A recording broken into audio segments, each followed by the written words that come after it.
करो प्रभु, मेरी ऐसी भक्ति युक्ति वाणी सुनकर जनार्दन अर्थात भगवान विष्णु प्रसन्न हो गए।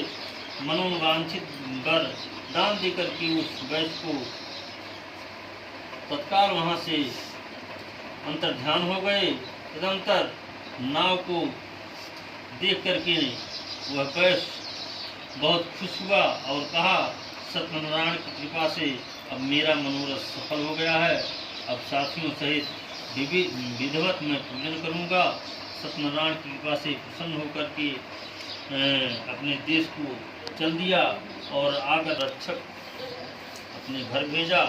और वह दूत नगर में बनिए की स्त्री को देख करके प्रणाम अभीष्ट वचन कहने लगा। जामाता बांधों सहित सेठ जी नगर के निकट आकर के प्राप्त हुए। दूत मुख से ऐसी वाणी सुनकर वह पवित्रता अत्यंत प्रसन्न हुई और सत्यनारायण पूजा बहिर्मुख निवृत्त करके कन्या से बोली, हे पुत्री, मैं सेठ जी के दर्शन के लिए जाती हूँ, तुम शीघ्र आना।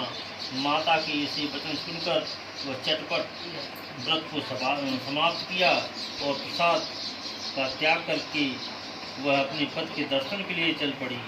इतने में वहाँ सत्यनारायण भगवान भी रुष्ट हो जाते हैं। पतियुक्त नाव को जल में डूबे देते हैं। रावती कन्या तट पर अपने पति को ना देखकर विलाप करने लगती है।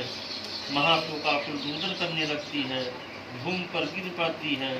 अलक्षित हुई नाव और महादुखी कन्या को देखकर वैश्य मन में अत्यंत भयभीत होने लगता है।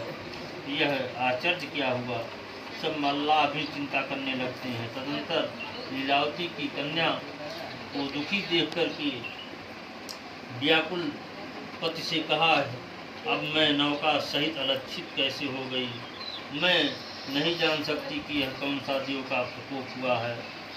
सत्यनारायण के महात्म को जानने की शक्ति किसमें है। यूँ कहकर के सज्जनों सहित विलाप करने लगी। लीलावती कन्या को गोद लेकर के उठा करके रुदन करने लगी। कलावती कन्या की स्वामी नष्ट होने पर अत्यंत दुखित होने लगी। अपने पति की खराम लेकर के मैं सती हो जाऊंगी, ऐसा मन में विचार करने लगी। कन्या के ऐसे विचरित को देख करके धर्मवेदा वैश्य अपनी स्त्री सहित अत्यंत शोकाकुल संतप्त चिंता करने लगा और नाव को सत्यनारायण ने यह सब कुछ कर लिया है। ऐसे ही सत्यनारायण की महामाया से सम्मोहित हो रहा हूँ। मैं धन और विस्मय अनुसार सत्यनारायण की पूजा करूँगा। अपना अभीष्ट मनोरथ सबको बुलाकर सुनाया और बारंबार पृथ्वी पर स्वामी के समान गिर पड़ा।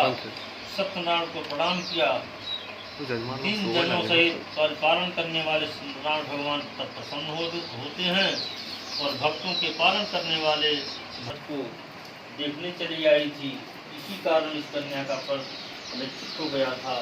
यदि तुम घर जाकर के प्रसाद को भक्षण करके आए तो मैं वैश्य तेरी कन्या का पर्व मिल जाएगा। कन्या की आकाश ऐसा वचन सुन करके वह तुरंत घर जाकर के प्रसाद का भक्षण किया। बढ़िया आई तो